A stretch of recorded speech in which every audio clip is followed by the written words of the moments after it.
তাহলে এই জগতে যারা স্কুলে যায় তাদের পরীক্ষা হয়, ভক্তির স্কুলে যাদের আসা যাওয়া তাদেরই তো পরীক্ষা হবে রে বাবা। যারা ভক্তির স্কুলে যায় না তাদের কি কখনো পরীক্ষা হতে পারে রে বাবা? তাই যারা ভক্ত, যারা ভক্তির স্কুলে যারা আসা যাওয়া করবে তাদেরই পরীক্ষা হবে। তাই তো বলছে, শোনো, তুমি আমার সঙ্গী হতে যেও না, আমার সঙ্গী হলে তোমাকে কষ্ট পেতে হবে। না প্রভু, যত কষ্টই হোক না কেন তুমি শুধু আমাকে বলো, তুমি আমাকে তোমার সঙ্গী করলে বলো না প্রভু, আমি তোমার সঙ্গ ছাড়া হতে চাই না, আমি তোমার সঙ্গী হতে চাই, দয়া করো প্রভু, আমাকে সঙ্গী করো। আচ্ছা বেশ বেশ বেশ, আজ থেকে তুমি হলে আমার সঙ্গী। এবার যেই সঙ্গী করে নিলেন, এবার পরীক্ষা শুরু হয়ে গেল, তাই তো? বলছে, এই যে গোবিন্দ, আচ্ছা শোনো, বলছি যে পুরী ধামে এলে তুমি কি জগন্নাথকে দেখেছো? গোবিন্দ বলছে, ও প্রভু, জগন্নাথ?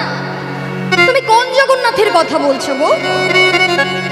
ও ওই যে বিগ্রহ জগন্নাথ, তার কথা বলছো? না না না, আরে বাবা, সে তো অচল জগন্নাথ, সে তো চলতে পারে না, সে তো বলতে পারে না। আচ্ছা ও গোবিন্দ, তো অচল জগন্নাথ তো তুমি কি জগন্নাথ দেখেছো? বলছে, প্রভু আমি যে সচল জগন্নাথ দেখেছি। সচল জগন্নাথ? তুমি সচল জগন্নাথ কোথায় দেখলে? হরি বল, আপনারা দেখেছেন নাকি বাবা? বলে, সেই ভাগ্য আমাদের তো হয়নি মা। হ্যাঁ, জানি না প্রভু কবে কৃপা করবেন, হয়তো সেই ভাগ্য হলেও আমরা তাকে চিনতে পারছি না, সে এসে দাঁড়াচ্ছে আমরা চিনতে পারছি না। হরি বল হরি বল। তুমি সচল জগন্নাথ কোথায় দেখলে? বলছে, প্রভু তুমি বুঝতে পারছো না আমি কার কথা বলছি? না না, আমি বুঝতে পারছি না। প্রভুর দিকে আঙুলটা বাড়িয়ে দিয়েছি, দেখুন বিদ্যাপতির লেখা কত সুন্দর পদ। আঙুলটা বাড়িয়ে দিয়ে বলছে, শোনো প্রভু, তুহু জগন্নাথ জগতে কহয়সি, তুহু জগন্নাথ জগতে কহয়সি, তুহু জগন্নাথ জগতে কহয়সি, তুহু জগন্নাথ জগত কহয়সি, যোগ বহি নাহি ছাড় হে মাধব, জগ বহি নাহি কোমর ছাড় মাধব। ও প্রভু, আমি যাকে আমার জগন্নাথ ভেবেছি তাকে কিন্তু বেশি কিছু দিতে হয় না। কি দিতে হয়? দেই তুলসী তিল,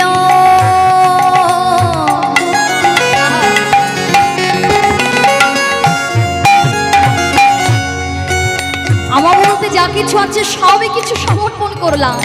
আর দেই তুলসী তুল এ দেহ সমর্পিন, দেই তুলসী তিল এ দেহ সমর্পিল, দয়া জানি না ছোড়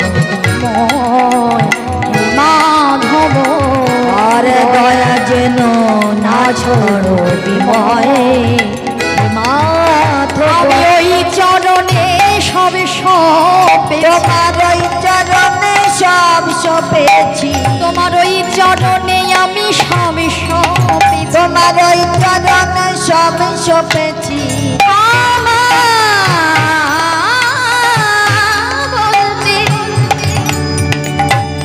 কিছু রাখি নাই গো, ওই চরণে সবে সপেছি। আমা বলতে কিছু রাখি নাই গো, ওই চরণে সব সপেছি। বলতে রাখি নাই গো, আমার দেহ হৃদয় মন প্রাণ, আমার বলতে রাখি নাই গো, তুলসী দিয়ে তোমার হলাই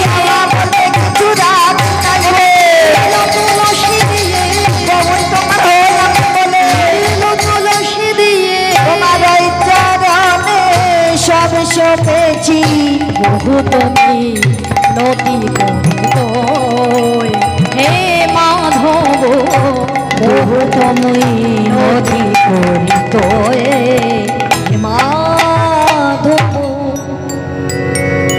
তাহলে দেখুন মা, কবি বিদ্যাপতির লেখা বহুত মিনতি করিত তহু জগন্নাথ জগতে কহয়সী জগ বহি নাহি মুইছা।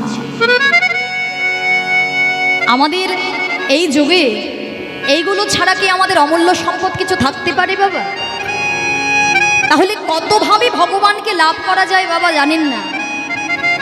ভক্তি দিয়ে অবশ্যই হরিকথা কৃষ্ণ কথা শুনে যেমন ভগবানের কৃপা লাভ হবে,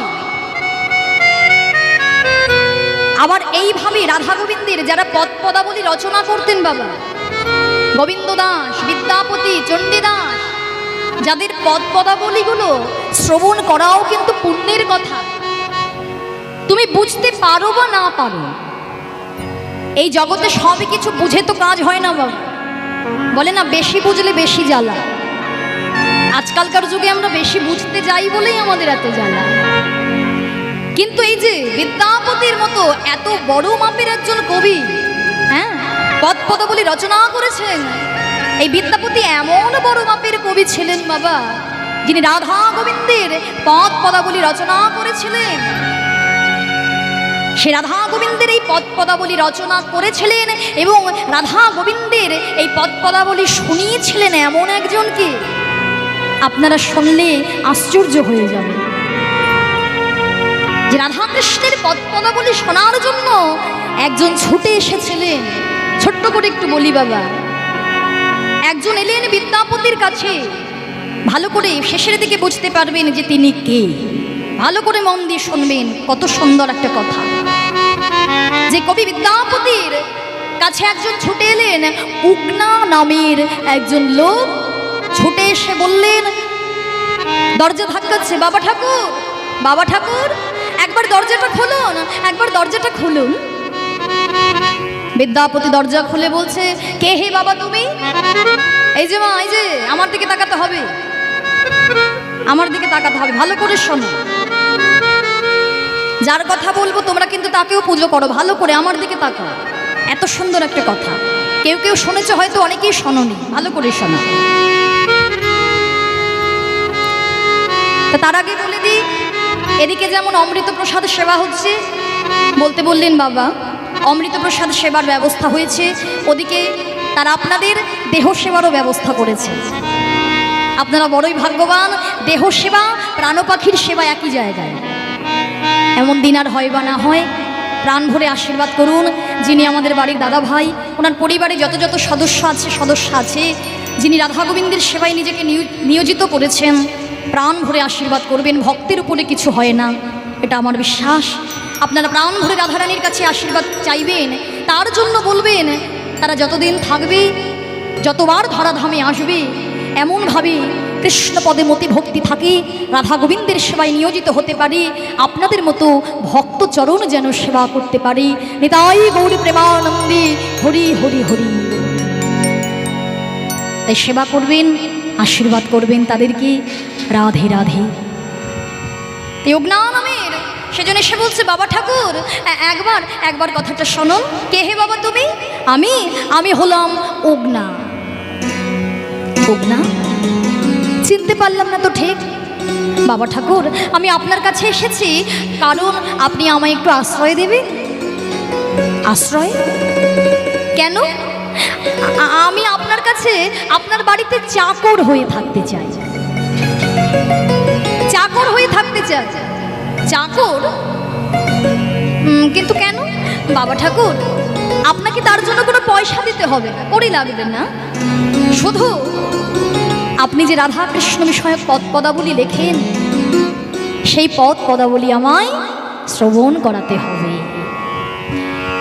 কেননা আমি এমন অনেক দিন থেকে সন্ধান করছি এমন একজন কবির, তা আপনার কথা শুনতে পেলাম একজন নাকি মৃত রাজা, মানে মৃত্যুর একেবারে কাছাকাছি, সে মৃত্যুর কাছে গিয়েও মৃত্যু যেন তাকে গ্রাস করতে পারল না। আপনার মুখে রাধাকৃষ্ণ বিষয়ক পদ পদাবলী শ্রবণ করে সেই প্রাণ ফিরে পেয়েছিল। তাই আমি আপনার কাছে একটু পদ পদাবলী আস্বাদন করতে চাই। বলুন না বাবা ঠাকুর, আমায় আশ্রয় দেবেন তো? আমি সব কাজ করে দেব। বিদ্যাপতি বলছে আচ্ছা বেশ বেশ তাই হবে।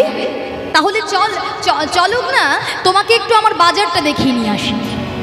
কেননা কাল থেকে বাজারে যাবে, এখন যদি চিনিয়ে দিয়ে আসি কাল থেকে আমাকে আর আসতে হবে না।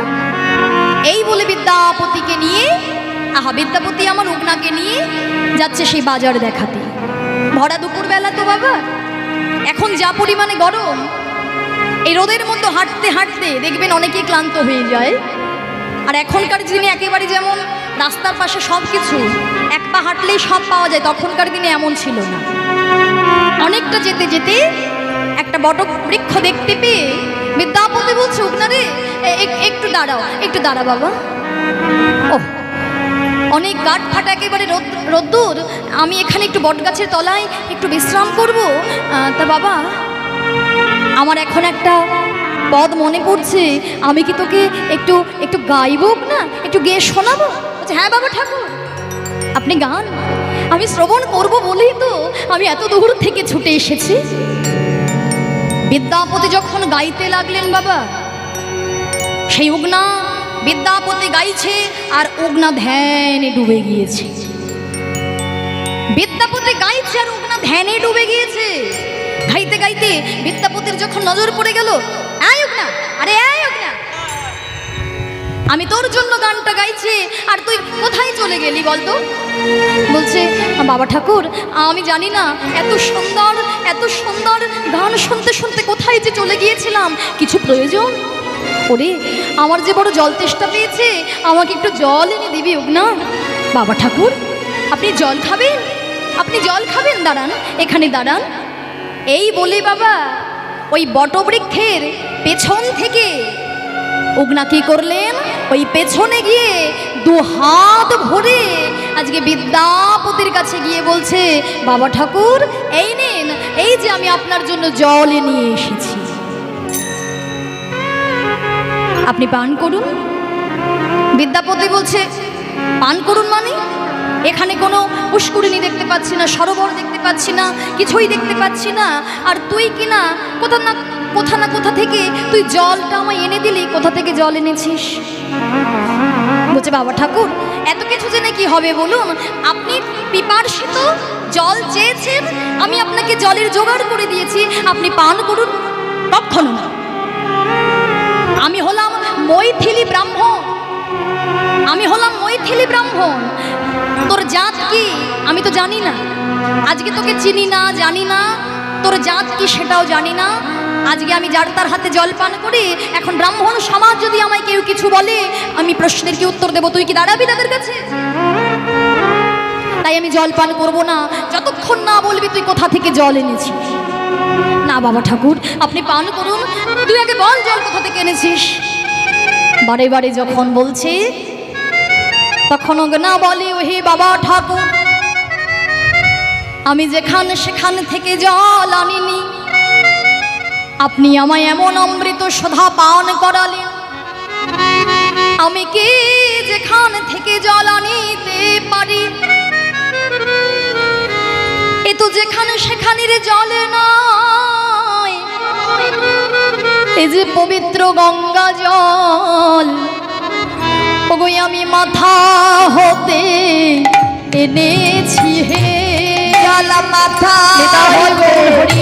এনেছি গো, আমি মাথা হতে এনেছি হে, মাথা হতে জল এনেছি গো, ওগো এই যে পবিত্র গঙ্গা জল, আমি মাথা হতে এনেছি হে, পবিত্র গঙ্গা জল মাথা হতে এনেছি যে, ওগো এই যে পবিত্র গঙ্গা জল, তুমি নির্দ্বিধায় পান করো, এ যে হলো গঙ্গা জল, নির্দ্বিধায় পান করো, এ যে হলো গঙ্গা জল, নির্দ্বিধায় পান করো, এ যে হলো গঙ্গা জল,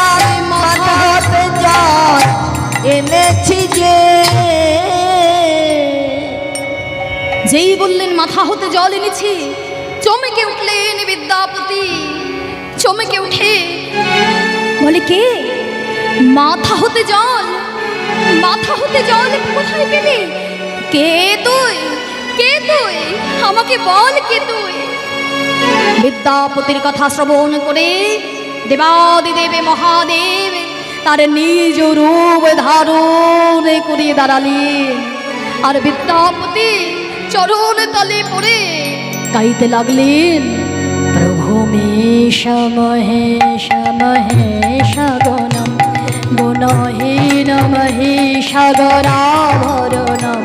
রণনির্জিত দুর্জয় দ্বৈত পুরম প্রণমামি শিবম শিবকল্পতরম প্রভু মেষ মহেশ মহেশ গণম গুণহীন মহেশ গরাভরণম রণনির্জিত দুর্জয় দ্বৈত পুরম প্রণমামি শিবম শিবকল্পতরম।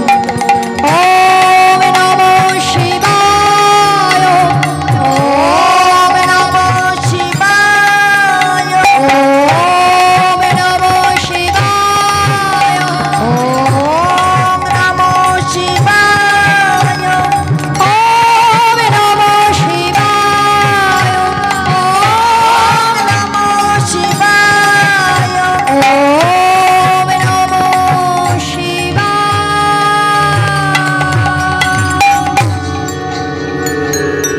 ভোলানাথের স্তুতি করলে। তাহলে বুঝতে পারছেন বাবা, কত বড় মাপের কবি হলে, কতটা গভীরে গিয়ে পদ পদাবলী রচনা করলে তার মুখের সেই অমৃত আস্বাদন করার জন্য স্বর্গের দেব দেবতা পর্যন্ত নেমে আসে। সেই পদ পদাবলী আপনারা আস্বাদন করছেন, কত ভাগ্যবান আমরা। তাই আজকে গোবিন্দ ঘোষ প্রভুর দিকে হাতটা বাড়িয়ে দিলেন, তুমি জগন্নাথ, তুমি আমার মাধব, তুমি আমার সব, তুমি আমার প্রভু। মহাপ্রভু হাসছে, তার মানে তুমি আমাকে জগন্নাথ মনে করেছো? আচ্ছা বেশ, তা না হয় হলো, ভক্ত আমাকে যা কিছু ভাবতেই পারে। মৃদু মৃদু হাসছে, পরীক্ষায় উত্তীর্ণ হলো। আচ্ছা গোবিন্দ, বলছি আমার মনে ইচ্ছা আমি কয়েকটা দিনের জন্য একটু তীর্থে যেতে চাই, তুমি কি যাবে আমার সঙ্গে? বলছে প্রভু আমি যাব বলেই তো তোমার সঙ্গে এসেছি। আচ্ছা বেশ, তাহলে যাব তোমাকে নিয়ে, আমার মনে ইচ্ছা তোমাকে নিয়ে যাবো। তা এত ভক্তদের যাওয়ার তো কোনো দরকার নেই, তা চলো আমরা ভক্তদেরকে বলি, ভক্ত হ্যাঁ শোনো, বলছি আমি কয়েকটা দিন তো তীর্থে যেতে চাই, হ্যাঁ, তা বলছি আমি গোবিন্দকে নিয়ে যাই, তোমরা বরং এক কাজ করো, কয়েকটা দিন তোমরা এখানেই আমার জন্য অপেক্ষা করো। না না না না, আমরা এখানে থাকবো না। আমরা যাবো। সে কি কথা? শোনো, অত গরমের মধ্যে গিয়ে লাভ নেই, বুঝতে না না, পেরেছো? আমরা যাবো, আমরা এত যাবো। দূর হেঁটে হেঁটে যাবে, কষ্ট হবে তো। না না, আমরা থাকবো না, আমরা যাবো। সংসার ছেড়ে এসেছো, একদম ছেড়ে চলে এসেছি, যেতেই হবে। একদম। আমি তোমাদের ছেড়ে কোথায় যাব বলো না, থাকো তোমরা। আমরা কোনো থাকবে কথা না? শুনবো না। না, আচ্ছা বেশ, জেদ ধরে বসে আছে যাবে, তো চলো আমরা যাবো। তা যাবো যখন নাম গাইবে, তাই তো বাবা? তীর্থে যাওয়ার সময় তুমি বৃন্দাবনে যখন যাবে নাম গাইতে হবে। যদি কেউ তীর্থে যাও, এখন যদি কেউ ঘুরতে যাও সেটার জন্য নয়, এখনকার দিনে হচ্ছে যার যেমন ভাব তার তেমন লাভ। এখনকার দিনে পুরীধাম হচ্ছে আমাদের কাছে ভ্রমণ, ঘোরার জায়গা। পুরীধাম হচ্ছে তীর্থ নয়, ঘোরার জায়গা। বলে না ঘুরতে যাব পুরীতে, নবদ্বীপে যাচ্ছে ঘুরতে, বলে না তীর্থে যাব। বৃন্দাবনে ঘুরতে যাচ্ছে, ঘুরতে গেলে গাইতে হবে না, কিন্তু যারা তীর্থে যাবে তাদের বদন ভরে নাম গাইতে হবে। তাই সবাই আমার সঙ্গে একবার বলো তো, ভজ শ্রীকৃষ্ণ, কহ শ্রীকৃষ্ণ, লহ শ্রীকৃষ্ণের নাম রে, ভজ শ্রীকৃষ্ণ। না না, এই নাম করবো না, না না, করবো না, করবো না, করবেন না কেউ। দাঁড়াও ভক্ত, দাঁড়াও তো, কি হয়েছে? আমরা কৃষ্ণ নাম কেউ করব না। না, সে কি? তীর্থে যাচ্ছ, কৃষ্ণ নাম করবে না? না, কৃষ্ণ তো আমাদের ভগবান নয়, তা আমরা কৃষ্ণ নাম কেন করব? তুমি করো। বলছো প্রভু কৃষ্ণ কি আমাদের ভগবান? না, সে তো দাপরের ভগবান। দাপরের ভগবান হচ্ছে কৃষ্ণ। এই কলিযুগের ভগবান কে গো? গৌরহরি না? গৌরহরি ছাড়া আমাদের গতি আছে? গতি নাই। তাই আমরা কৃষ্ণ নাম নয়, তোমার কৃষ্ণ নাম গাইতে ইচ্ছে হচ্ছে তুমি গাও, হ্যাঁ, কিন্তু আমরা গাইব ভজ গৌরাঙ্গ কহ গৌরাঙ্গ লহ গৌরাঙ্গের নাম রে। সবাই বলো ভজ।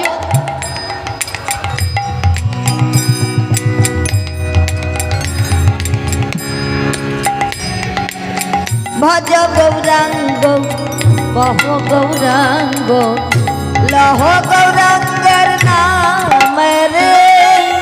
যে জন গৌরাঙ্গ ভজে সে হয় আমার প্রাণ রে।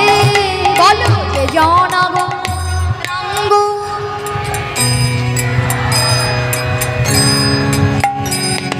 প্রভাত কালে হা গৌরাঙ্গ যে বলে একবার রে। প্রভাত যে বলে একবার, আহা, সে যেন আমার হয়, আমি হই তার রে। বলো সে রে হয়। বাবা ভজ গৌরাঙ্গ কহ গৌরাঙ্গ লহ গৌরাঙ্গের নাম রে। এবার ভজ হরি কহ গৌরাঙ্গ লহ গৌরাঙ্গের নাম রে। সবাই ভজ গৌরাঙ্গ কহ গৌরাঙ্গ লহ গৌরাঙ্গের নাম রে। ভজ গৌরাঙ্গ। কহ গৌরাঙ্গ লহ গৌরাঙ্গের নাম রে। হরি হরি হরি হরি বল। তাই মহাপ্রভু চলেছে কৃষ্ণ নাম বলতে বলতে, আর এদিকে ভক্তগণ চলেছে গৌর নাম গাইতে গাইতে। কেননা দেখুন বাবা, মহাপ্রভু এলেন, কিন্তু তিনি তো সামান্য আমাদের মতো তো ভক্ত নয়, সাধারণ ভক্ত নয়। ভক্ত আমরা তাকে প্রত্যেকটা ভক্তের মধ্যে পেয়েছিলাম, এটা আমাদের ভাগ্য। কিন্তু তিনি হচ্ছে রাধা কৃষ্ণের মিলিত তনু। মহাপ্রভু নবদ্বীপে এসেছিলেন, যখন যে লীলার কথা তার স্মরণ হতো তখন সেইভাবে বিভাবিত হয়ে তিনি কাঁদতেন, জানেন তো। এর জন্য বলে না, মহাপ্রভু যখন কাঁদেন এমনি এমনি কাঁদে না, কৃষ্ণ ভাবে বিভাবিত হয়ে কাঁদে, রাধা ভাবে বিভাবিত হয়ে কাঁদে। তখনই তার অঙ্গে দেখা যায় অষ্টসাত্ত্বিক ভাব। তাহলে যদি বলো মা, তার মানে যারা কৃষ্ণ বলে কাঁদবে, যারা গৌর বলে কাঁদবে, তাদের কি অষ্টসাত্ত্বিক ভাবের উদয় হবে? এটা অনেকের মনে প্রশ্ন থাকতে পারে যে যারা কৃষ্ণ বলে কাঁদবে, মানে ভক্তই যদি কাঁদে, তাদেরও কি ওই ৮ প্রকার ভাবের উদয় হবে? বলুন বাবা, উদয় হবে না। ভগবানের ৮ প্রকার বিকার দেখা যেত যখন কৃষ্ণ বলে কাঁদত, রাধা বলে কাঁদত। না স্তম্ভ সেদ রোমাঞ্চ সর্বভঙ্গশ্চ বেপথর কৈবারণম অশ্রু প্রলয় ইত্যষ্ট সাত্ত্বিক মাতাহ। মহাপ্রভু যখন ভাবের উদয় হতো, থরথর করে অঙ্গগুলো কাঁপত বাবা। তার যে অঙ্গে যে শিহরণ হতো, দেখবেন অনেক ভক্তের হয়, অনেক ভক্তর হয়, দেখবেন পদপদাবলী বা এমন কিছু কথা আস্বাদন করতে করতে গায়ের দেখবেন সেই পশমগুলো শিহরিত হয়, হয়তো। এটা যেমন তেমন ভাব নয়, এটা অষ্টসাত্ত্বিক ভাবের এক প্রকার বিকার। যাদের হয় তারা ধন্য। আবার দেখবেন স্বরভঙ্গশ্চ, মহাপ্রভুর স্বরভঙ্গ হতো, গলাটা ভেঙে যেত, নয়ন জলে বুক ভাসিয়ে কাঁদত। আমরাও তো কাঁদি, কাঁদি না? না, তবে আমাদের কান্নার সঙ্গে মহাপ্রভুর কান্না নয়। চৈতন্য চরিতামৃতে বর্ণনা আছে, মহাপ্রভু যখন কাঁদতেন ওই নয়ন জল এমনভাবে বইত, ওই নয়নের জল ওই অপর যে ভক্ত আছে তাকে একেবারে ভিজিয়ে, পিচকারির মতো ভিজিয়ে স্নান করিয়ে দিত। এমনভাবে কি আমরা কাঁদতে পারি? কাঁদতে পারি না। তাই 8 প্রকার ভাবের বিকার কৃষ্ণ নাম গাইছে, আর এদিকে ভক্তগণ গৌর নাম গাইতে গাইতে আজকে নানা তীর্থ ভ্রমণ করছে। তা ভ্রমণ করতে করতে প্রভু আমার কোথায় এলো? আজ নানা গ্রামে ঘুরে ঘুরে গোড়া আইল পূর্বস্থলে, নানা গ্রামে ঘুরে ঘুরে গোরা আইল পূর্বস্থলে, নানা গ্রামে ঘুরে ঘুরে গোড়া আইল পূর্বস্থলে, নানা গ্রামে ঘুরে ঘুরে গোরা আইল পূর্বস্থলে।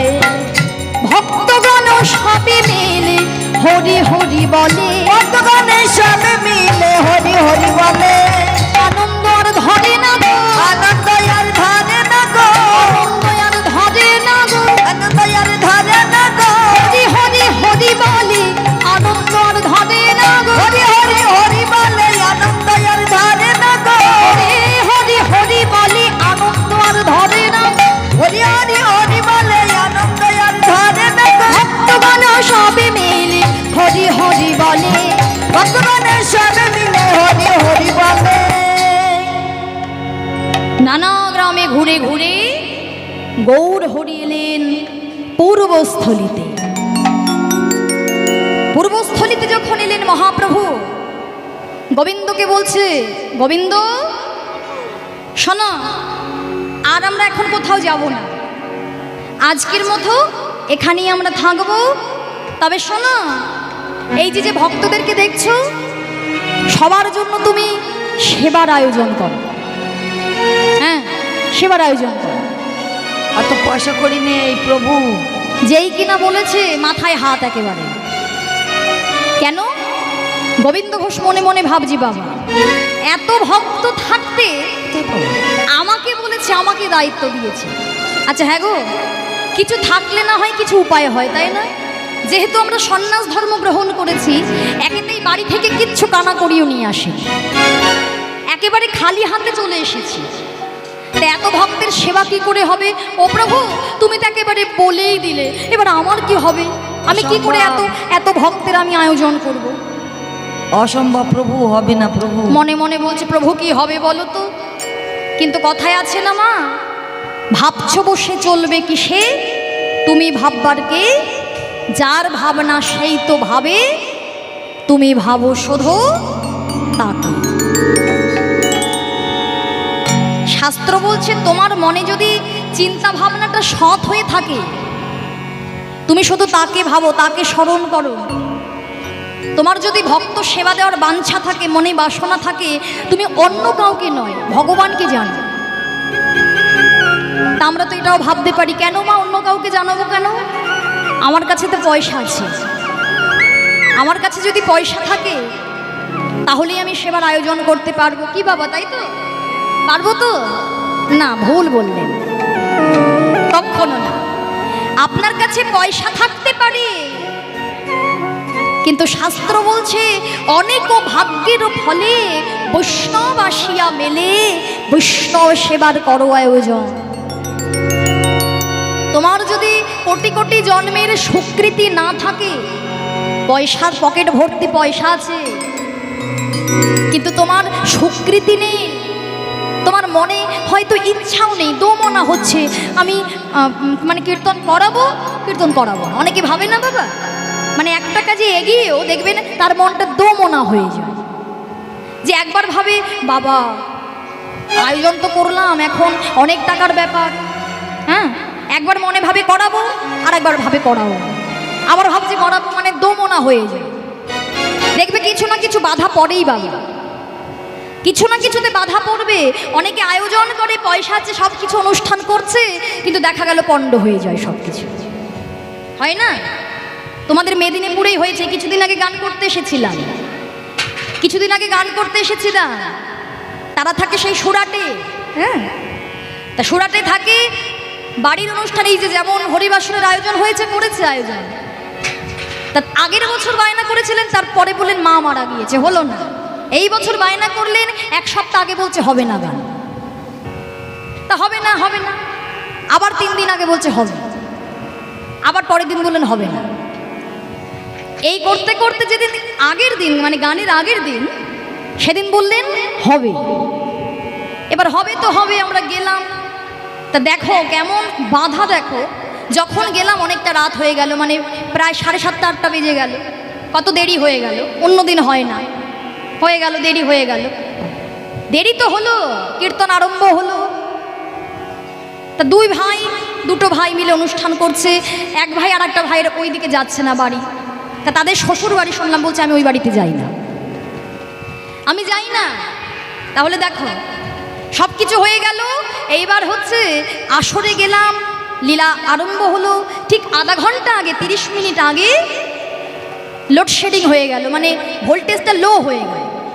তা লো ভোল্টেজ হয়ে গেলে সমস্যা করতে, জেনারেটর আছে তো এখানে ব্যবস্থা আছে, তা জেনারেটর যে স্টার্ট করেছে দেখছি ব্যাটারি বসে গেছে। ভেবে দেখো, আমরা আধ ঘন্টা ধরে মানে শেষ পথে লীলা, আধ ঘন্টা দাঁড়িয়ে থেকে লীলা অসমাপ্ত হয়ে পড়েই থাকলো। জয় রাধে রাধা বলে আধ ঘন্টা পরে ঘরে চলে গেল। বলো সম্পূর্ণ হলো? তাহলে তার উপর ছাড়তে হবে। তুমি যদি সব কিছু ভাবো আমি হত্যাকর্তা বিধাতা, বা আমার কাছে পকেটে পয়সা আছে মানে হবে, আমি করাতে পারবো, মানে সম্পূর্ণ সুষ্ঠুভাবে আমি সব কিছু তৈরি করব, ভক্ত সেবা দেব, হরিনাম হবে, হবে না। তিনি যদি না চান, তোমার যদি স্বীকৃতি না থাকে, তোমার হবে না।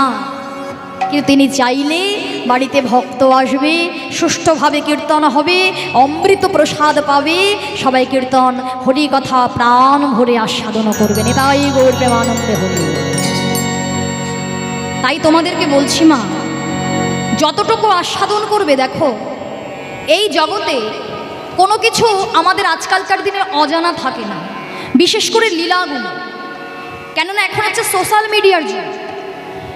তোমরা যা কিনা লীলা কথা শুনবে, তোমরা আগে থেকে ইউটিউবে শুনে রাখো, কিন্তু তার জন্য একটা কথা চিন্তা করো তো, একবার শুনে তোমার কি উপলব্ধি আসে? একবার কৃষ্ণ কথা শ্রবণ করে তোমার নয়নে কি জল আসে? একবার শ্রবণ করে তোমার হৃদয়ে কি বৈরাগ্য আসে? তাহলে বলো, হরি কথা কি তোমাকে একই কথা বারে বারে শুনতে হবে কি হবে না? হবে তো। কিন্তু আমাদের ভক্তের কত রকমের ভাবনা চিন্তা বলুন তো। এ বলে আমার মনের মতো হয় না, ও বলে কেন তত্ত্ব বলে না, ও বলে কীর্তনিয়া নাচে না কেন, কত মানুষের কত ভাব, আর যার যেমন ভাব তার তেমন লাভ নেই। তাই ওর হরি হরি। তাই বলছে তুমি কিছু না, তুমি হচ্ছে একটা মাধ্যম, তোমাকে ভগবান পাঠিয়েছে। তুমি ভাবো তুমি সেবা দেবে, তাকে তুমি জানাও যে প্রভু আমি বাড়িতে ভক্ত সেবা দিতে চাই, তাহলে দেখবে কিভাবে তিনি যে পথ করে দেবেন না বাবা, তুমি নিজেও বুঝতে পারবে না। এটা হবেই হবে, মন থেকে বিশ্বাস করলে হবে। অনেক কিছু হয় যেটা ভাবনা চিন্তার বাইরে, যাদের সঙ্গে হয় তারা জানে। তা গোবিন্দ বলছে প্রভু তুমি তো বলেই উদ্ধার হয়ে গেলে, এখন কি হবে? আর ভগবান তো হাসছে। চারিদিকে নবদ্বীপে পূর্বস্থলিতে যত যত ভক্ত শুনলো মহাপ্রভু এসেছে, সবাই কি করছে? হাতে করে যখন গৌরাঙ্গ দেখতে চলেছে, তারা সবাই যাচ্ছে আনন্দে ধাবল সব গৌরাঙ্গ দেখিতে, আনন্দে ধাবল সবে গৌরাঙ্গ দেখিতে, আনন্দে ধাবল সবে গৌরাঙ্গ দেখিতে, হরি হরি হরি বলে যায় নাচিতে নাচিতে, হরি হরি হরি বলে যায় নাচিতে নাচিতে, কেহ নাচে কেহ গায় কেহ বলে হরি, কেহ নাচে কেহ গায় কেহ বলে হরি, ধরণী লুটায় সবে যায় গড়াগড়ি, ধরণী লুটায় সবে যায় গড়াগড়ি, তাদের আনন্দ আর ধরে না, আনন্দ আর ধরে না, আর ধরে না, আনন্দ আর ধরে না, সবাই গৌরে গৌরে গৌরে বলে, আনন্দ আর ধরে না, হরি গৌরি গৌরি গৌরি বলে, আনন্দ আর ধরে না, গৌর গৌর গৌর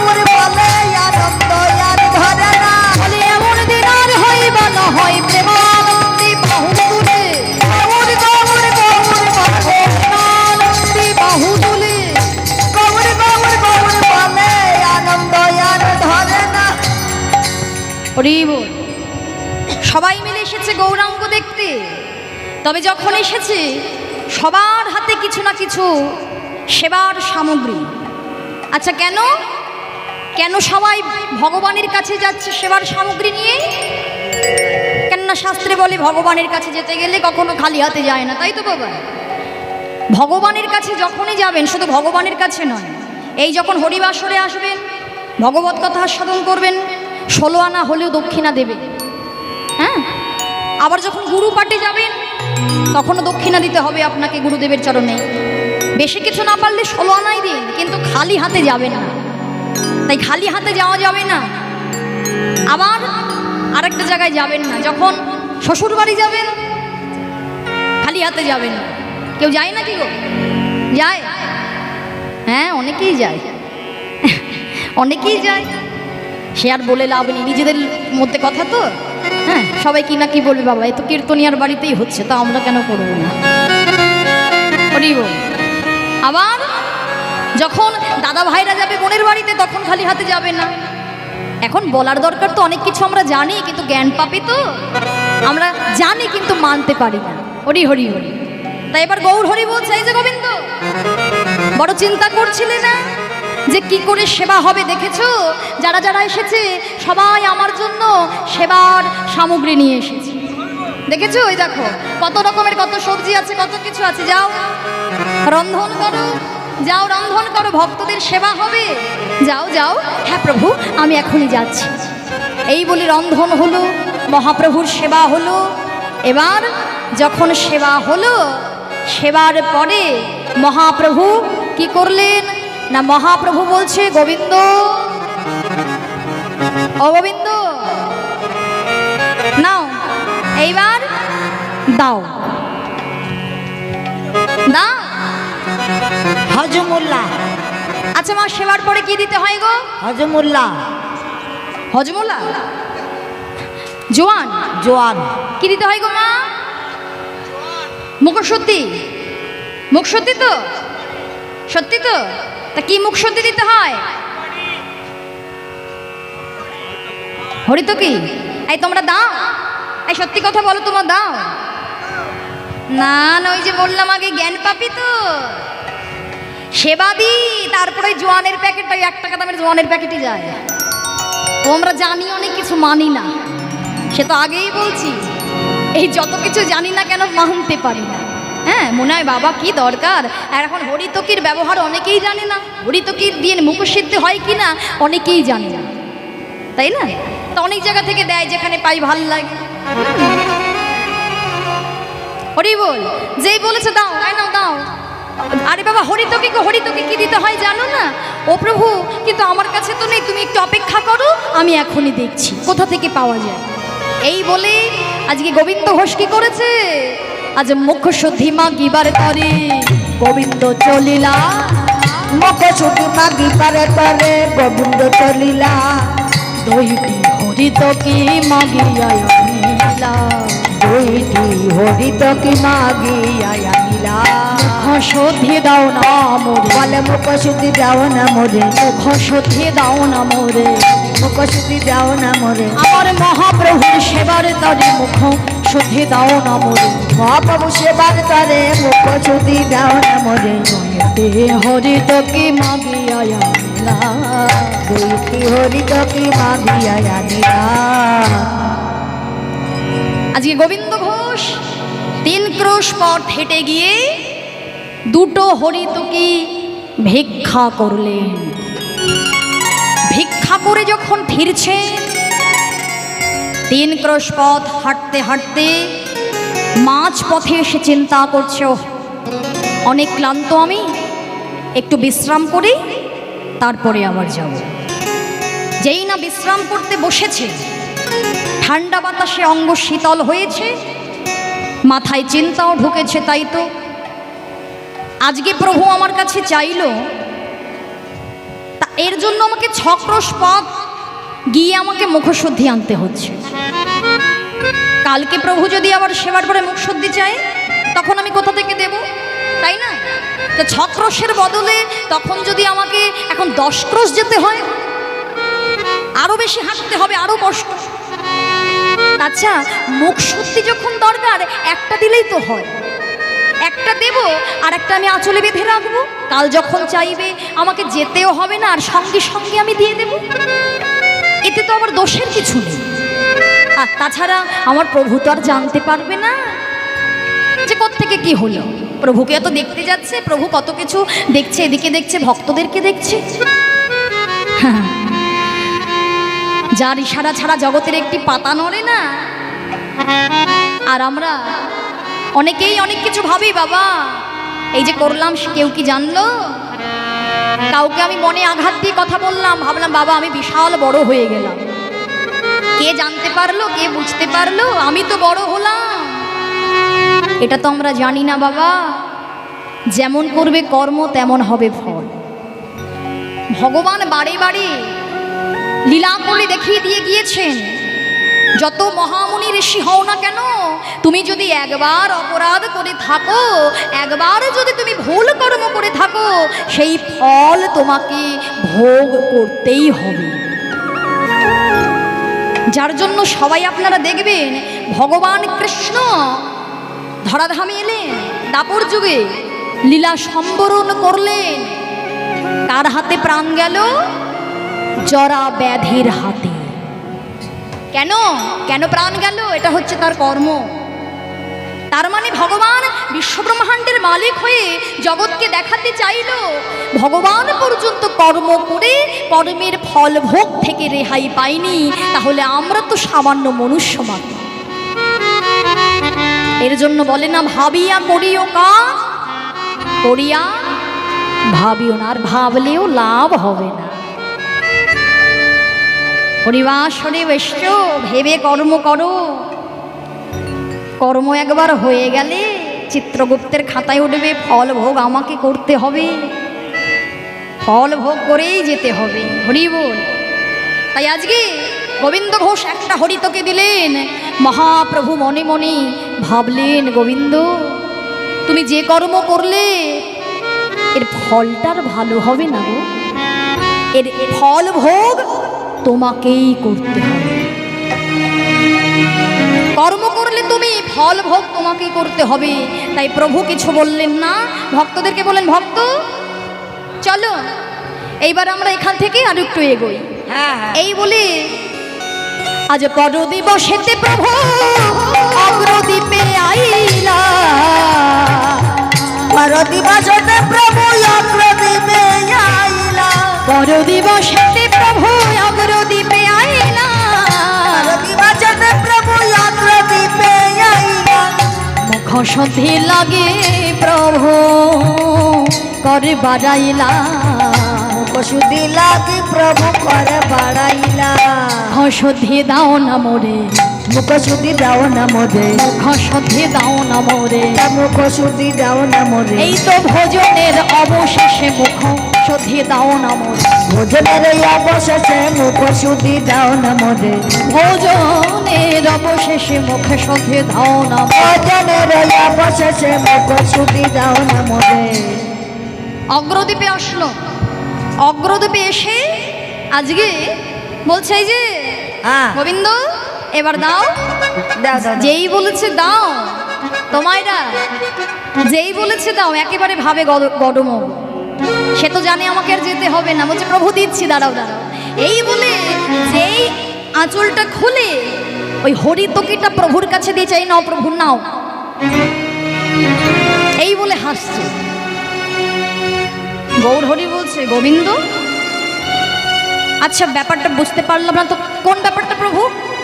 আচ্ছা বলছি, কালকে যখন আমি মোক্ষদি চেয়েছিলাম তোমার তো দিতে বিলম্ব হয়েছিল, অনেকক্ষণ পরে দিয়েছিলে। আজকে চাইলাম তুমি আমাকে মোক্ষদিটা এক্ষুনি দিয়ে দিলে, বুঝতে পারলাম না তো কিছু।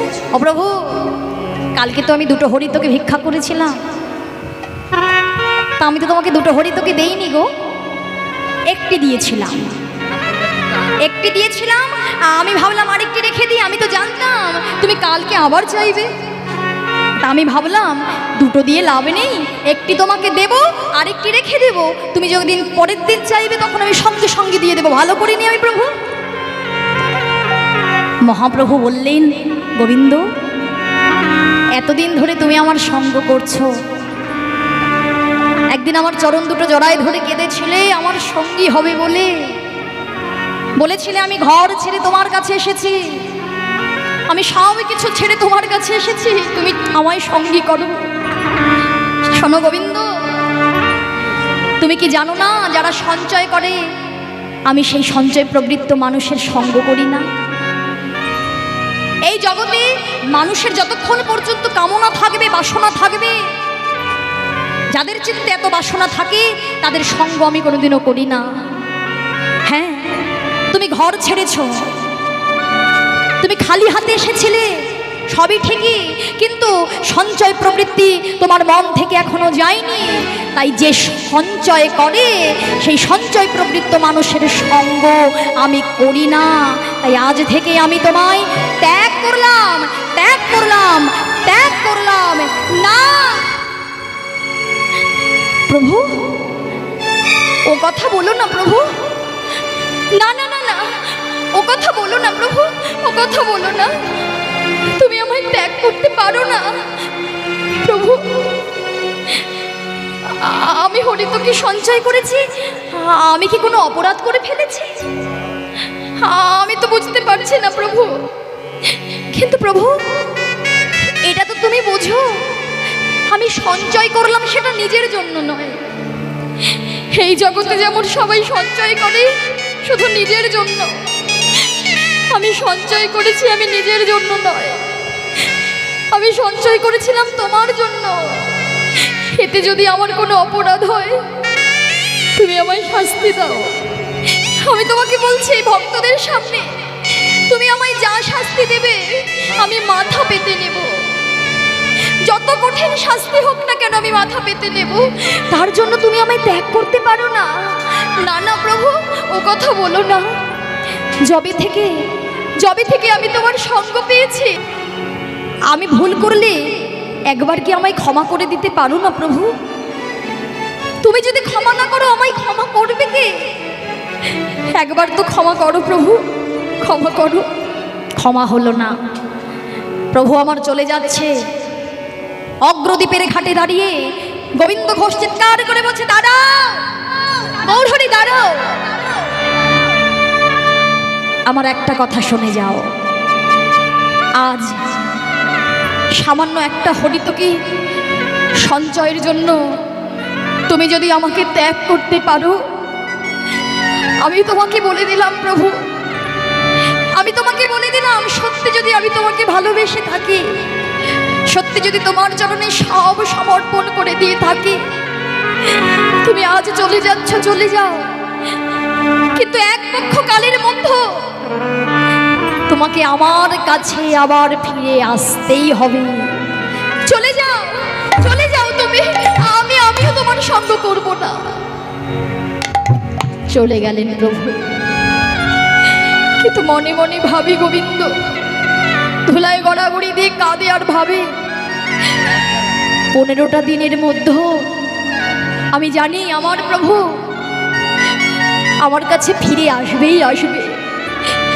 কেউ জানুক আর না জানুক, আমি তো জানি এই জগতে সবই কিছু আমি তার জন্য যে সমর্পণ করেছি, এটা তো আমার প্রভু ছাড়া, আমি ছাড়া কেউ জানে না। কিন্তু বলুন তো মা, একদিন যায়, 2 দিন যায়, 3 দিন যায়, ধুলায় গড়াগড়ি দিয়ে কাঁদে, ঘরে তো এসেছে, কিন্তু যে একবার ভগবানের সঙ্গ করে তার কি ঘরে যেতে ভালো লাগে? বলো মা, ভালো লাগে? আমরা বুঝতে পারবো না, কেননা আমাদের তো ঘরেই ভালো লাগে, আমাদের ঘরেই ভালো লাগে। 3 ঘন্টা কীর্তনের থেকে মনে হয় বাবা আমি আগে বাড়ি যাব। এখন যদি কেউ বলেও মা চলো তোমায় বিনি পয়সায় বৃন্দাবনে নিয়ে যাব, কেউ যাবে না, যাবে না গো, ঘরে যাবে, ঘরে যাবে, মায়ার সংসার তো। কিন্তু যেজন ভগবানের কৃপা পাবে তাকে মায়ার গ্রাস করতে পারে না। আর ভালো লাগছে না, চিন্তা করছে প্রভু ঠিক আসবে।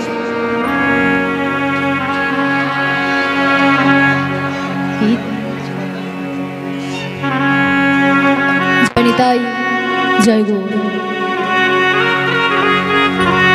দেখতে দেখতে 14 দিন কেটে গেল। 13 দিন যখন কেটে যাচ্ছে দেখতে দেখতে, 1 দিন 2 দিন 5 দিন 10 দিন করতে করতে 13টা দিন যখন কেটে গেল, চিন্তা করছে আর তো 2 দিন বাকি, আর মনে হয় প্রভু আসবে না।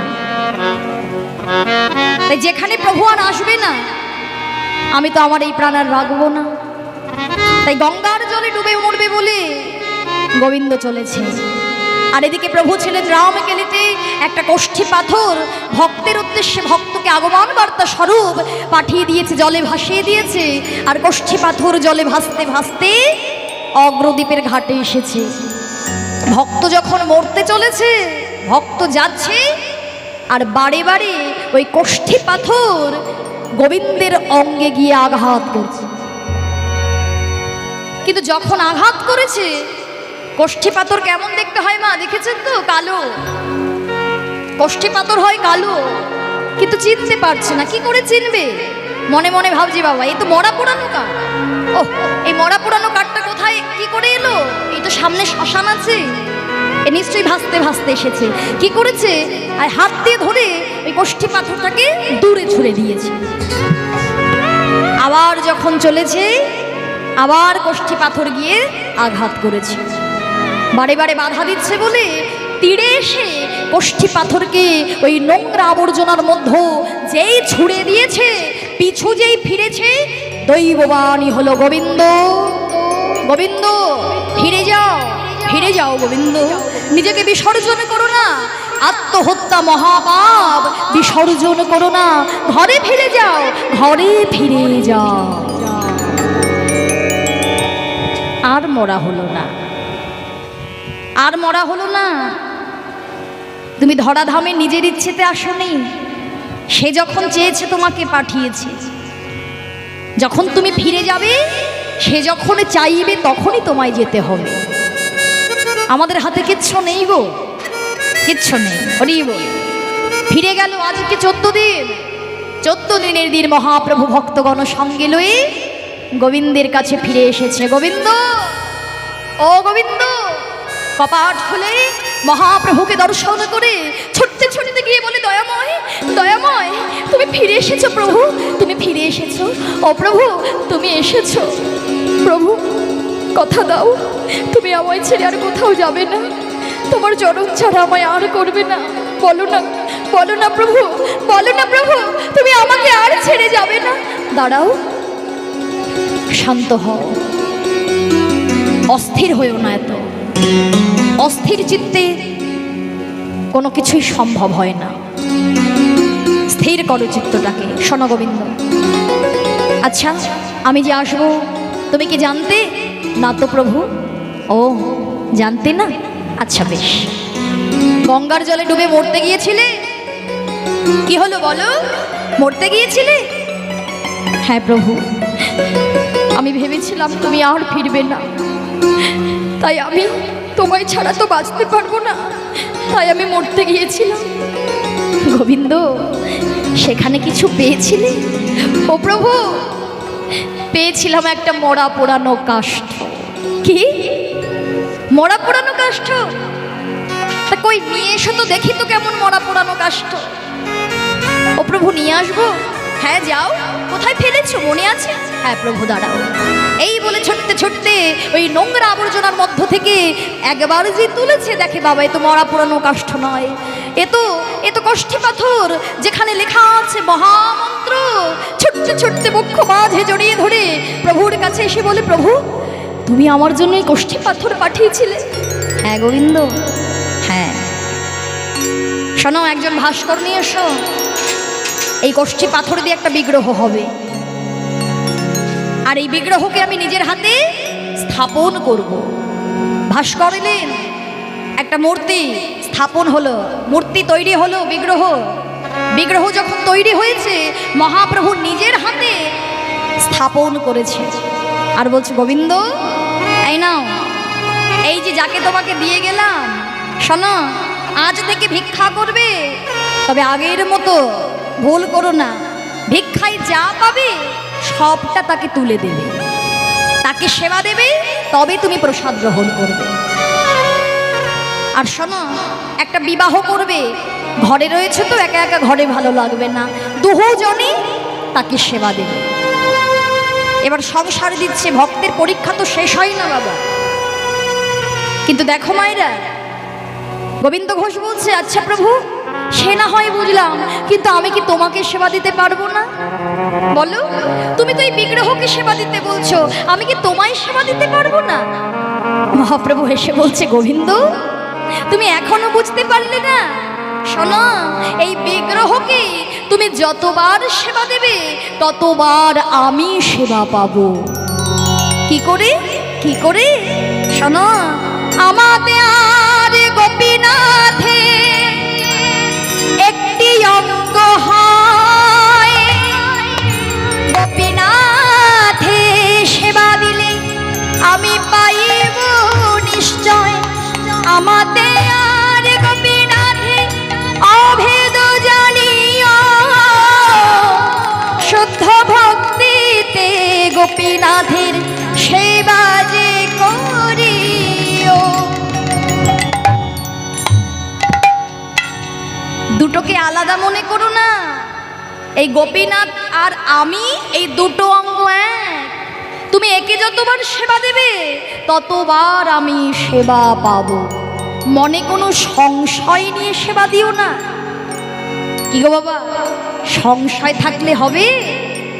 তোমরাও তো বাড়িতে সেবা দাও, দাও তো মায়েরা? কারোর বাড়িতে পেতলের বিগ্রহ আছে, কারোর বাড়িতে মাটির আছে, তাই তো? কারোর বাড়িতে চিত্রপট আছে। এখন যদি তোমার মনে হয় মা সারা জীবন ধরে যাকে সেবা দিচ্ছি সে তো শুধু চিত্রপট বা মাটির মূর্তি, তোমার মনে যদি এই সংশয় নিয়ে সারা জীবনের জন্য তুমি সেবা দাও, তাহলে ভাববে সব তোমার বৃথা। সংশয়বিহীন ভাবে যেদিন তুমি গোবিন্দের সেবায় লাগতে পারবে সেই দিনই হবে তোমার গোবিন্দের সেবা। নিতাই গৌর প্রেমানন্দে হরি। এবার আমি আসি, কোথায় যাবে প্রভু? আচ্ছা বলো তো মা, মহাপ্রভু কোথায় যেতে চেয়েছিলেন? আমার মায়েরা বলবে, আমার বাবারা বলবে না। মায়েরা বলো, বলো, প্রথমে বলেছিলাম, বলো কোথায় যেতে পারলো না প্রভু? হ্যাঁ, বৃন্দাবনে প্রভু আমার মনে বড় আশা, তাই বলছে ও গোবিন্দ তুমি জানো না আমি কোথায় যাব? তাহলে শোনো, আমার মন মানে না আমি যাব বৃন্দাবনে। আমার মন মানে না যাব বৃন্দাবনে। আমার মন মানে না আমি যাব বৃন্দাবনে। আমার মন মানে না যাব বৃন্দাবনে। আমি নয়ন ভরে হেরিব সদা, আমি নয়ন ভরে হেরিব সদা। আমি নয়ন ভরে হেরিব সদা, নয়ন ভরে হেরিব সদা। আমার মদন মোহনে। আমার মন মানে না যাব বৃন্দাবনে। আমার মন মানে না আমি যাব বৃন্দাবনে। হরি যাব বৃন্দাবনে, আমি যাব বৃন্দাবনে। এই বলে প্রভু আমার চলে গেলেন। এবার গোবিন্দ প্রভুর কথা মতো প্রত্যেক দিন বাড়ি বাড়ি গিয়ে ভিক্ষা করে। ভিক্ষা করে যা পায় 4 বার করে প্রভুকে সেবা দেয়। সেবা দিতে দিতে প্রভু বলেছিল বিবাহ করতে। বছর যেতে না যেতে বিবাহ বন্ধনে আবদ্ধ হলেন গোবিন্দ ঘোষ। মাধবী নামের এক সকন্যার সঙ্গে গোবিন্দ ঘোষের বিবাহ সম্পন্ন হলো। ঘরে স্ত্রী আসতে না আসতে সেই গোপীনাথকে সেবা দিচ্ছে, কিন্তু 4 বারের সেবা দেওয়া হচ্ছে না। 4 বার থেকে হয়ে গেল 3 বার সেবা, মানে 1 বার কমে গেল। স্ত্রী এসেছে ঘরে, আবার বছর যেতে না যেতে সন্তান হয়েছে, পুত্র সন্তানের পিতা হলেন গোবিন্দ ঘোষ। সন্তান এসেছে, বিগ্রহের নামকরণে নাম রাখা হলো গোপীনাথ। প্রভুকে বলেও ছিল এই বিগ্রহ যেমন আমার সন্তান আর পুত্র, সেও আমার সন্তান, দুজনের নামই হলো গোপীনাথ, দুজনের নামই হচ্ছে গোপীনাথ। কিন্তু সন্তান যখন এসেছে সেবা হলো কবার? দুবার, তাই না?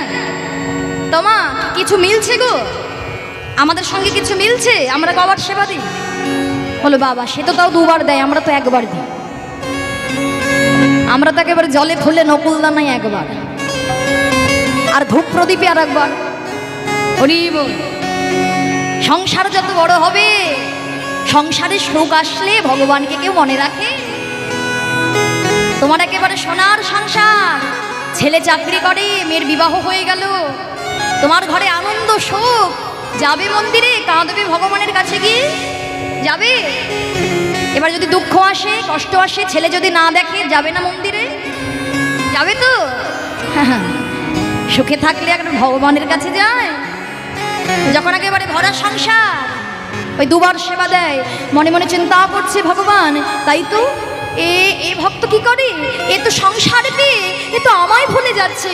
তাহলে সংসার পেয়ে যদি আমায় ভুলে যায়, সংসার দিয়েছি আমি, সংসারের মায়া কাটিয়ে দেব আমি। তাই ভগবানের কেমন লীলা দেখো।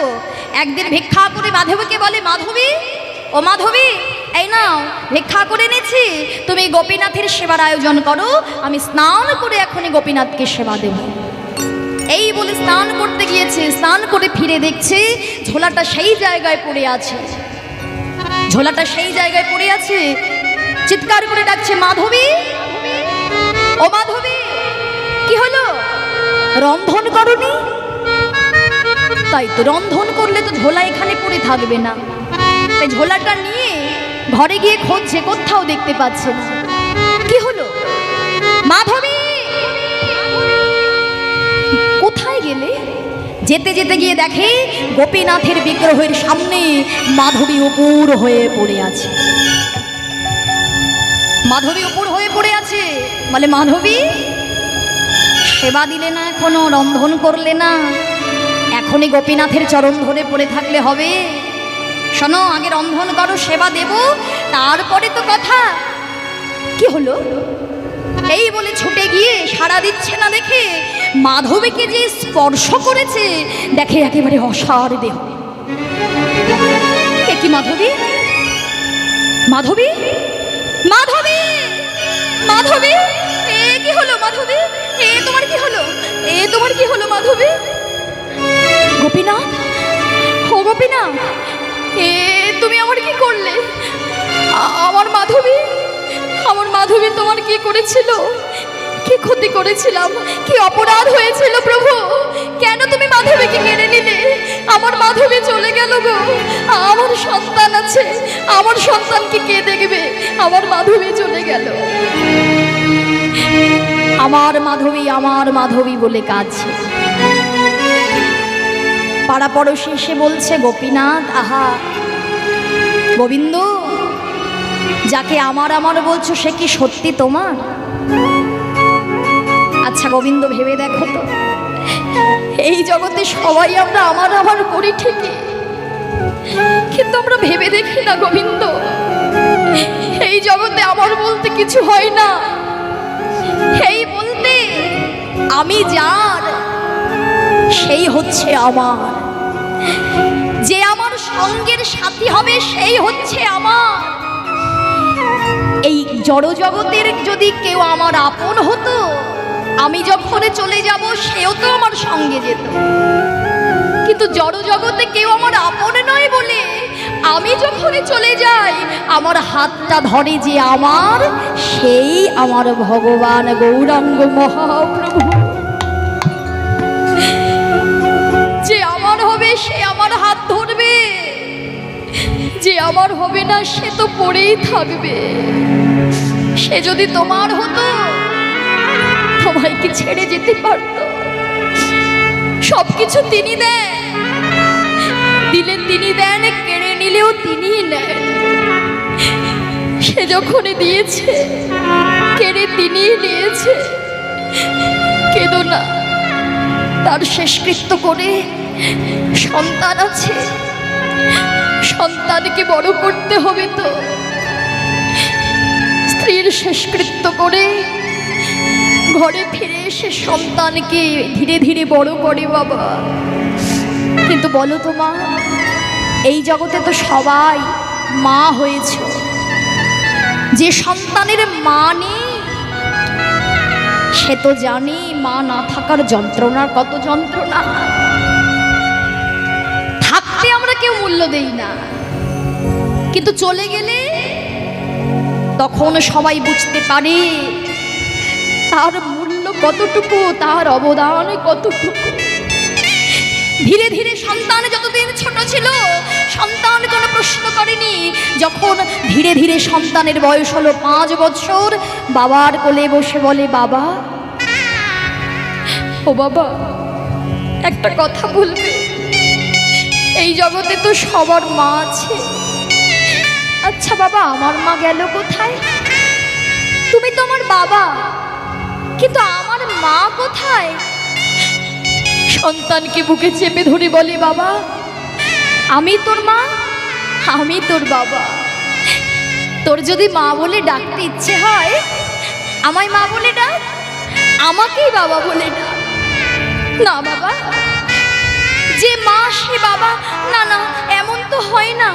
আমি যখন খেলা করতে যাই আমার বন্ধুরাও আসে, কিন্তু জানো মা বাবা, যখন তারা ঘরে যায় তাদের মায়েরা এসে তাদেরকে কোলে করে আদর করতে করতে নিয়ে চলে যায়। কিন্তু জানো বাবা, আমি তো আমার মাকে দেখতে পাই না। আমার মা তো কোনোদিনও আমায় কোলে নিল না, আমি তো কাউকে মা বলে ডাকলাম না। বলো না বাবা, তোমাকে বলতেই হবে আমার মা কোথায়? বলে দাও বাবা, আমায় বলে দাও। অমনি অমনি সন্তানকে বলে, শোন বাবা, ওই যে দাঁড়িয়ে আছে, যে দাঁড়িয়ে আছে ওকে গিয়ে জিজ্ঞাসা কর তোর মা কোথায়। আমি জানি না, আমি জানি না তোর মা কোথায়, তুই ওকে গিয়ে জিজ্ঞাসা কর। এই বলে স্নান করতে গিয়েছে। যেই স্নান করতে গিয়েছে সন্তান 1 পা 2 পা করে মন্দিরে গিয়েছে। ছোট্ট অবুঝ সন্তান তো বাবা, 5 বছরের শিশু কতটুকু বোঝে। বলেছে যে মা কোথায় আছে ও জানি। গিয়ে জিজ্ঞাসা করছে, গোপীনাথ তুমি আমায় একটা কথা বলবে? গোপীনাথ, এতদিন ধরে সবাই তোমার কাছে সবাই সব কিছু চায়, আমি তো চাইতে জানি না। আমি আজকে একটা তোমার কাছে জিনিস চাইবো, তুমি আমায় দেবে? আমার বাবা বলল, আমার মা কোথায় আছে তুমি জানো। ও গোপীনাথ, আমার মা যেখানে আছে তুমি আমাকে সেখানে নিয়ে চলো। আমি আমার মায়ের কাছে যাব, আমি আমার মায়ের কাছে যেতে চাই। গোপীনাথ একবার তো বলো, বলে দাও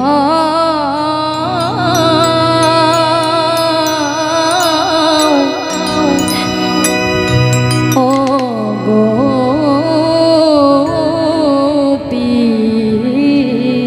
গোপীনাথ,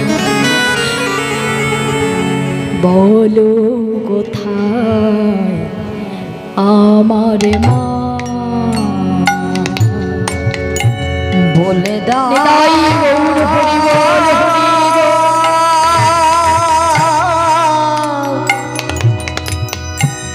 ও গোপীনাথ, বলো বলো কোথায় আমায় বলে দাও আমার মা? ডাকি আমি মা মা বলে, মাঝে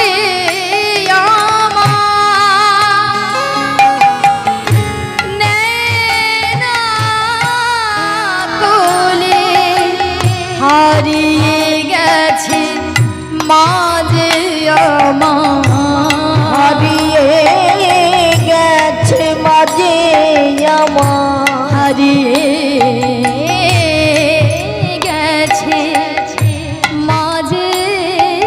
আমার হারিয়ে গেছে মাঝে আমি আমার।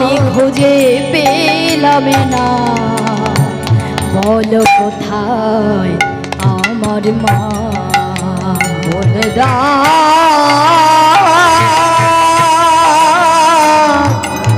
ও গোপীনা, বলো কোথায় আমার মা। বলো কোথায় আমার মা। বলো কোথায় আমার মা। ছোট্ট সন্তান মা মা বলে চিৎকার করছে। বাবা স্নান করে এসে সন্তানের কণ্ঠ শুনতে পেয়ে ছুটে গিয়ে সন্তানকে জড়িয়ে ধরে বলে, বাবা বাবা তুই কাঁদছিস কেন? আমি তো তোকে বললাম আমি তোর মা, আমি তোর বাবা, তুই কাঁদিস না। কাকে তুই প্রশ্ন করছিস? কাকে জিজ্ঞাসা করছিস? ও কোনোদিনও তোর প্রশ্নের উত্তর দিতে পারবে না। যে কিনা কেড়ে নেয় সে কি বলতে পারে সে কোথায় তোর মাকে রেখেছে?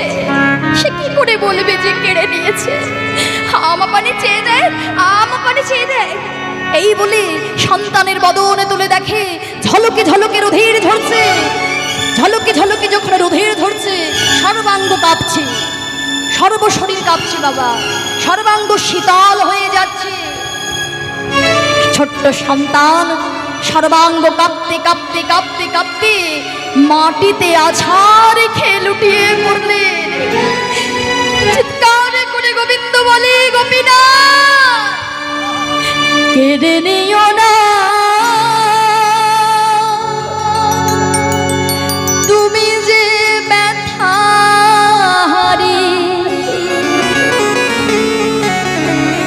আমায় ব্যথা দিও না। বলো না, আমি কি চেয়েছি সংসার?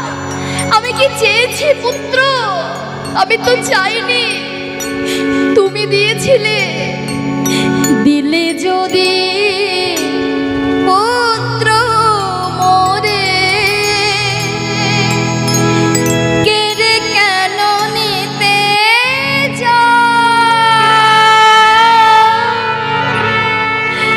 সহিতে পারি নাই যন্ত্রণা, আমায় কেন দুঃখ দাও।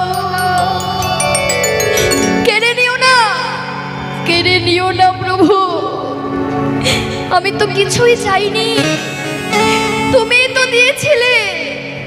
কেড়ে যদি নেবে তাহলে দিয়েছিলে কেন? কেন দিয়েছিলে? এই জগতে যত রকমের শোক হয় বাবা, পুত্র শোক হচ্ছে বড় শোক। যে মাতা পিতার পুত্র ছেড়ে চলে যায় সেই শোক হচ্ছে বড় শোক, বড় যন্ত্রণা। এই জগতে সবাই আমরা জানি দুদিনের জন্য সবাই, কিন্তু এমন ঘটনা যদি ঘটে কেউ আর নিজেকে স্থির রাখতে পারে না বাবা। তাই কি করলেন?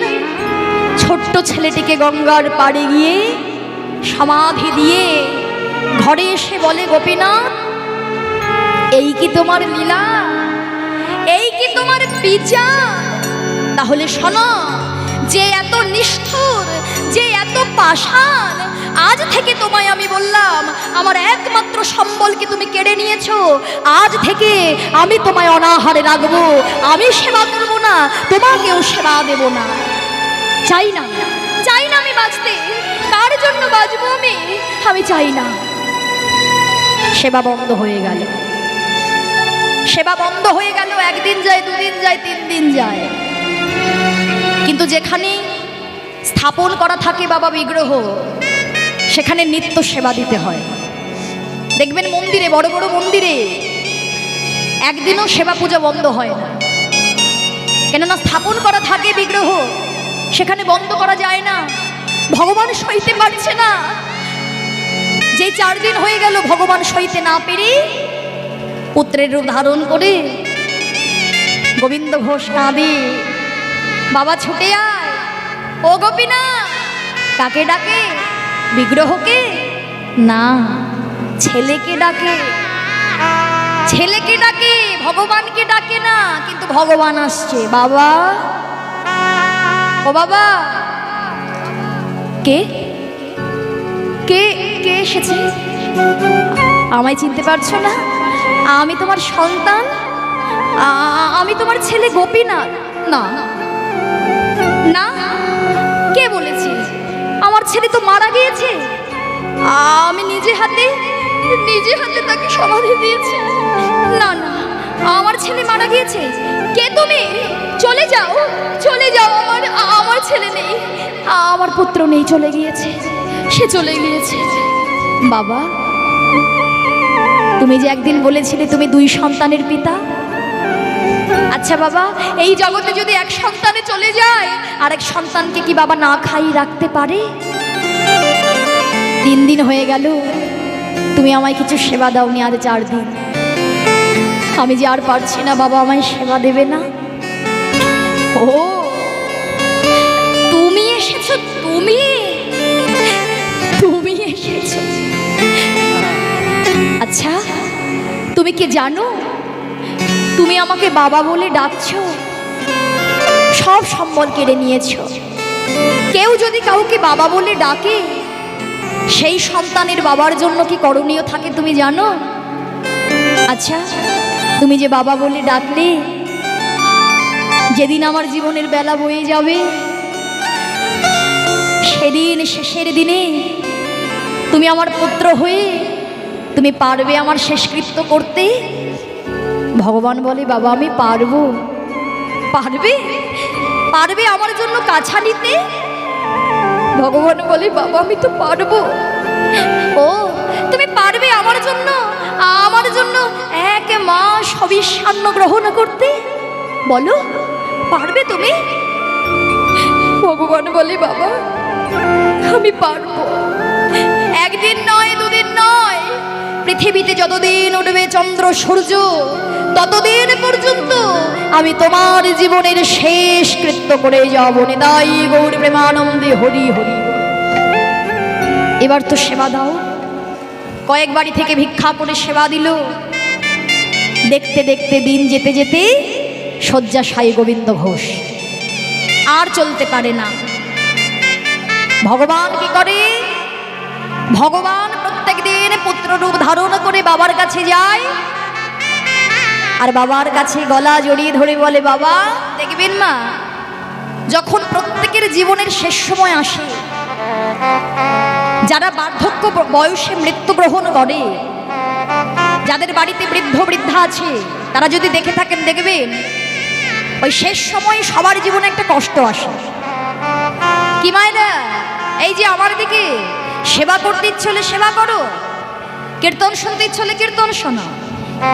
দেখো মা, দেহর কিন্তু কোনো মূল্য নেই। তোমার মন যদি এখন খাওয়ার ঘরে চলে যায়, ওই মন যেখানে গেছে সেটাই হচ্ছে আসল জায়গা। তাহলে দেহটাকে রেখে কোনো দরকার নেই। কেননা তোমার এদিকেও সেবা হবে না, ওদিকেও সেবা হবে না, তাই না? ওগো, ভোজন করা অনেক সোজা জিনিস, ভজন করা তো সোজা জিনিস নয়। ভজন করলে রাধা গোবিন্দের চরণ মেলে, আর ভোজন করলে ওজন বেড়ে রোগ হয়। ভোজন করলে ওজন বাড়ে আর রোগ হয়, আর ভজন করলে কৃষ্ণ প্রাপ্তি হয়, তাই তো? আর কিছুটাক্ষণ একটু মন দিতে হবে। তা দেখবেন শেষ জীবনে সবার জীবনে কষ্ট আসে না? তা যেজন বার্ধক্য বৃদ্ধ হয়ে যায়, শেষ জীবনে দেখবেন আর চিনতে পারে না, কথা বলাটা বন্ধ হয়ে যায়, চিনতে পারে না। দেখবেন এদিক ওদিক করে, এদিক ওদিক চায়, বিস্মরণ হয়ে যায়। আর তার যখন একটা টান ওঠে, কষ্ট হয়। যাওয়ার সময় সবারই কষ্ট হয়। হরি বল। শেষ জীবন তো প্রত্যেক দিন সন্তান রূপ ধারণ করে আসে, আর বাবার গলা জড়িয়ে ধরে বলে, বাবা কষ্ট হচ্ছে? কষ্ট হচ্ছে বাবা? তোমার কষ্ট হচ্ছে? না রে বাবা, আসলে যাওয়ার সময় হয়েছে তো, সবার এমন হয়। তা বাবা, তুই আমায় একটু চরণামৃত এনে দিবি? তার আর মনে নাই এ হচ্ছে ভগবানের রূপী গোপীনাথ। সে ভাবছে সে হচ্ছে আমার সন্তান গোপীনাথ। চরণামৃত এনে দিলেন ভগবান। ভগবানের হাতে চরণামৃত সেবা শেষ সময়। বাবা জানা, দেখ আমার শিয়রের পাশে একজোড়া করতাল আছে, একটু নাম গাইবি বাবু? একটু নাম গা না। নিশ্চয়ই বাবা। তাই ভগবান আমার করতাল বাজিয়ে শেষের দিনে দেখো ভগবান হয়ে ভক্তকে কেমন ভাবে তার ঘরে পৌঁছে দিচ্ছি। হরে কৃষ্ণ হরে কৃষ্ণ কৃষ্ণ কৃষ্ণ হরে হরে হরে রাম হরে রাম রাম রাম হরে হরে হরে কৃষ্ণ হরে কৃষ্ণ কৃষ্ণ কৃষ্ণ হরে হরে হরে রাম হরে রাম রাম রাম হরে হরে হরে কৃষ্ণ কৃষ্ণ কৃষ্ণ হরে হরে হরে রাম রাম রাম হরে হরে হরে কৃষ্ণ কৃষ্ণ কৃষ্ণ হরে হরে হরে রাম রাম রাম হরে হরে হরে কৃষ্ণ কৃষ্ণ কৃষ্ণ হরে হরে হরে রাম রাম রাম হরে হরে। নিতাই গৌর প্রেমানন্দে হরি হরি হরি। ভগবানের বদনী মহামন্ত্র শ্রবণ করতে করতে চলে গেল ভক্ত। আহা, কত সৌভাগ্য! এমন দিন যদি আমাদেরও কারোর ভাগ্যে হয় বাবা, আর কোনো চিন্তা থাকবে না, তোমার কোনো ভয় থাকবে না যে আমি কোথায় যাব, আর আদেও আমি ভগবানের চরণ পাবো কি না। মৃত্যুকালে শেষ সময়ে বদনে যদি নাম গাইতে গাইতে চলে যাও, ভগবানের চরণ প্রাপ্তি হবেই হবে। এর জন্যই বলা, সময় থাকতে নাম করো। নামকে আশ্রয় করলে শেষ জীবনে ভুলে গেলেও সে তোমাকে ভুলবে না, সে স্মরণ করিয়ে দেবে তোমাকে। হরি বল। চলে গেল। এইবার বাবার শেষকৃত্য করবে বলে পাড়া পড়শিকে ডাকলেন, ও আমার বাবা মারা গিয়েছে। পাড়া পড়শি এসে গোবিন্দ ঘোষের ঘরেই গোবিন্দ ঘোষকে সমাধি দিলেন। মন্দিরের পূজারীকে স্বপ্নে দেখিয়ে বলছে, পূজারী যাও মন্দিরে গিয়ে আমার রাজবেশ খুলে দাও, আমায় কাছা পরিয়ে দাও। কেন প্রভু? আমি আমার বাবার হয়ে শেষকৃত্য করতে চাই। আর শোনো, আমাকে একটা মাস আমায় হবিষ্যান্ন দেবে একবার করে, আর এক মাস পরে চৈত্র মাসের মধুকৃষ্ণ একাদশী তিথিতে নিয়ে যাবে আমায় অগ্রদ্বীপের ঘাটে, আমায় স্নান করাবে, আমায় একটা শুদ্ধ বসন পরিয়ে দেবে।